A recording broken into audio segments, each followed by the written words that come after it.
Movies that depict lots of violence, like Scarface, have caused debates over whether the mass media actually influences people to commit real-life violence.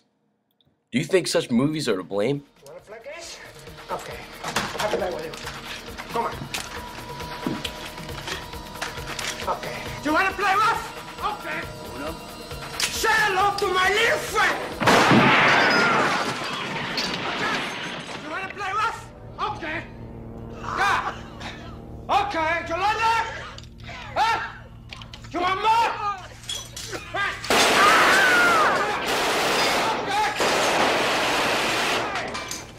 Your horse?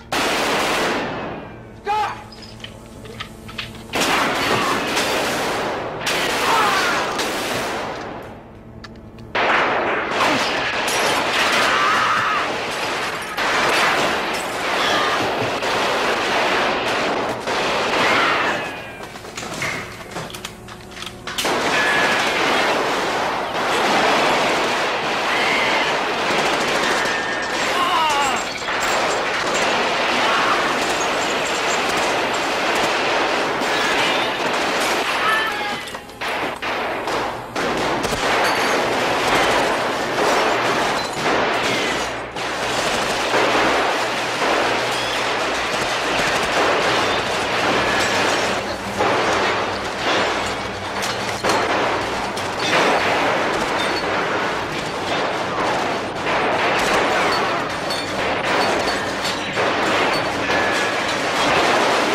That's a little crap. Movies don't cause people to do violence.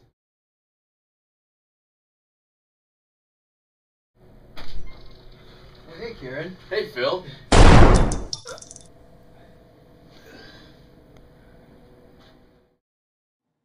In 1999, two heavily armed students wearing trench coats attacked Columbine High School in Littleton, Colorado. They planted as many as 50 bombs and murdered 12 fellow students and a teacher before killing themselves. In the wake of this tragedy, many people blamed the mass media, speculating that the killers had been desensitized to violence by first-person shooter video games such as Doom. Then, in April 2007, a student massacred 32 people on the Virginia Tech campus before killing himself. Gunman Sung Hui Cho was mentally disturbed and praised martyrs like Eric and Dylan, the infamous Columbine killers, but Cho's rampage included a twist. During the attack, he sent a package of letters, videos, and photos of himself to NBC News. The image and ramblings of his multimedia manifesto became a major part of the news story, as did ethical questions about the news media broadcasting clips of his videos, while the country tried to make sense of this tragedy. Each of these events has renewed long-standing cultural debates over the suggestive power of music, visual imagery, and screen violence. Since the emergence of popular music, movies, television, and video games as influential mass media, and the relationship between make-believe stories and real-life imitation has drawn a great deal of attention. The debate over violent television programming is almost as old as television, with the first congressional hearings on the matter occurring in 1952. More than a half-century later, the debate continues. In 2007, the FCC released a lengthy report, Violent Television Programming and Its Effect on Children, and recommended action to address the violent programming. The Commission agreed with research that suggests exposure to violence in the media can increase aggressive behavior in children, at least in the short term. Yet as the report tried to make conclusive statements about violent programming, it only raised more questions about what to do. The FCC cited several troubling statistics. An average American has the television set turned on 8 hours, 11 minutes daily. Children watch on average between 2 and 4 hours of television every day. Depending on the age, 1 to 2/3 of children have televisions in their bedrooms. By the time most children begin the first grade, they will have spent the equivalent of 3 school years in front of a television set. By the time that the average child is 18 years old, he or she will have watched more than 10,000 hours of television. By age 18, An American child will have seen upwards of 15,000 simulated murders and about 200,000 acts of violence on television. But dealing with television violence has been persistently confounded by several problems. First is the problem of defining violent content, at least in a way that could be used in government policies. A second problem is determining which television programs to regulate. Most proposals include primetime programming. But what about news, sports, commercials, and promotional announcements? And how should regulations treat cable and satellite television providers, who aren't subject to the same level of FCC oversight as broadcasters? Third is the issue of free speech.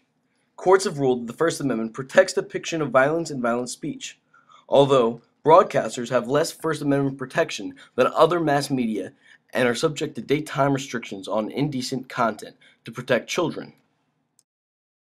Fourth, although a majority of Americans think there is too much violence on TV, nearly all parties have fallen short in using existing tools to deal with it. The FCC charged that broadcast networks are inconsistent in how they voluntarily rate and label programs for violent content, and often underlabel programs with less restrictive ratings to increase advertiser incentives. Finally, for all of the research suggested that TV violence causes violent behavior, there are still significant questions that such effects even exist. Although the FCC sided with effects researchers, the report also noted that controlled laboratory environments and experimental measures of aggression, hitting dolls, killing characters in video games, can't be generalized to the real world, and that there is at least as yet no demonstrable correlation between media violence and crime statistics. Media research methods. Scientific approaches to mass media research did not begin to develop until the late 1920s and 30s. In 1920, Walter Lippmann's Liberty in the News called on journalists to operate more like scientific researchers in gathering and analyzing factual material. Lippmann's next book, Public Opinions, was the first to apply the principles of psychology to journalism, considered by many academics to be the founding book in American media studies. It has led to an expanding understanding of the effects of the media.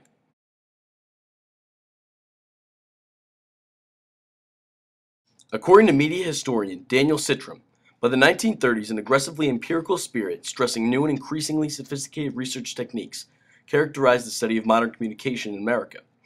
Sitram traces four trends between 1930 and 1960 that contributed to the rise of modern media research: propaganda analysis, public opinion research, social psychology studies, and marketing research. Propaganda analysis. After World War I, some media researchers began studying how governments used propaganda to advance the war effort. They found that during the war, governments routinely relied on propaganda divisions to spread information to the public. Harold Laswell's important 1927 study, Propaganda Technique in the World War, focused on propaganda in the media, defining propaganda as the control of opinion by significant symbols, by stories, rumors, reports, and pictures, and other forms of social communication. Propaganda analysis became a major early focus of mass media research. Public opinion research. Today, social scientists conduct public opinion research or citizen surveys. These have become especially influential during political elections.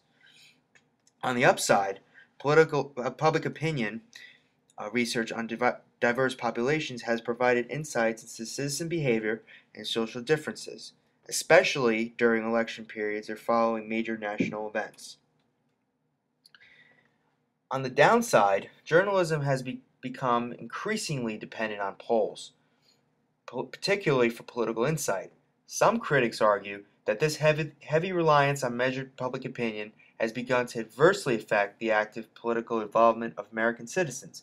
Many people do not vote because they have seen or read poll projections and have decided that their votes would not make a difference. A final problem is the pervasive use of unreliable pseudo-polls, typically call-in, online, or person-in-the-street polls that the news media use to address a question of the day. The National Council of Public Opinion Polls notes that unscientific pseudo-polls are widespread and sometimes entertaining, if always quite meaningless, and discourages news media from conducting them. Social psychology studies.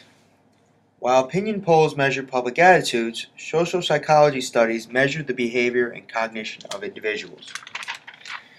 In one of the pain studies, for example, children and teenagers were wired with electrodes and galvanometers, mechanisms that detected any heightened response via the subject's skin. Marketing research, a fourth influential area of early media research. Marketing research developed when advertisers and product companies began conducting surveys on consumer buying habits in the 1920s. By the 1930s, radio networks, advertisers, large stations, and advertising agencies all subscribed to rating services. TV parental guidelines. Ratings will appear on the upper left-hand side of your screen. TVY stands for appropriate for all children. TVY 7, appropriate for children aged 7 and above. TVY 7 with an FV below it. This is the same older kids for fantasy and violence. TVG, general audience. TVPG, parental guidance suggested. TV14, parents strongly cautioned. TVMA, mature audience only. Content descriptors provide additional information. V for violence. I'm sexy and FV for fantasy violence.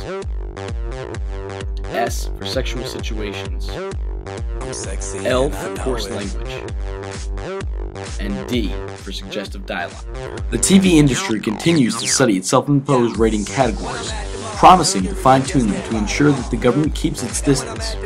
These standards are one example of a policy that was shaped in part by media research. Since the 1960s, research has attempted to demonstrate links between violent TV images and increased levels of aggression among children and adolescents. As concern about public opinion, propaganda, and the impact of the media merged with the growth of journalism and mass communication, departments of colleges and universities, media researchers looked more and more to behavioral science as the basis of their research. Between 1930 and 1970, who says what to whom with what effect became the key question, defining the scope and problems of American communications research.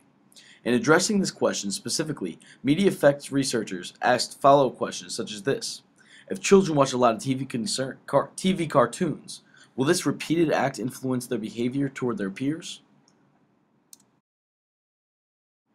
An early theory of media effects is the hypodermic needle theory. This theory suggests that the media shoot their potent effects directly into their unsuspecting victims' minds through the media. The minimal effects model, or limited model, is based on tightly controlled experiments and surveys. Researchers argue that people generally engage in selective exposure and selective retention with regard to the media. That is, people expose themselves to the media messages that are most familiar to them, and they retain the messages that confirm the values and attitudes they already hold. So if this theory is true, for some children, under some conditions, some television is harmful. For other children, under the same conditions, or for the same children under other conditions, it may be beneficial. For most children, under most conditions, most television is probably neither particularly harmful or particularly beneficial. Wow, I'm confused. Which is why Joseph Clapper's important 1960 research study, The Effects of Mass Communication, found that the mass media only influenced individuals who did not already hold strong views on an issue, and that the media had a greater impact on poor and uneducated audiences, solidifying the minimal effects argument. Clapper concluded that strong media effects occur largely at an individual level and do not appear to have large-scale, measurable, and direct effects on society as a whole.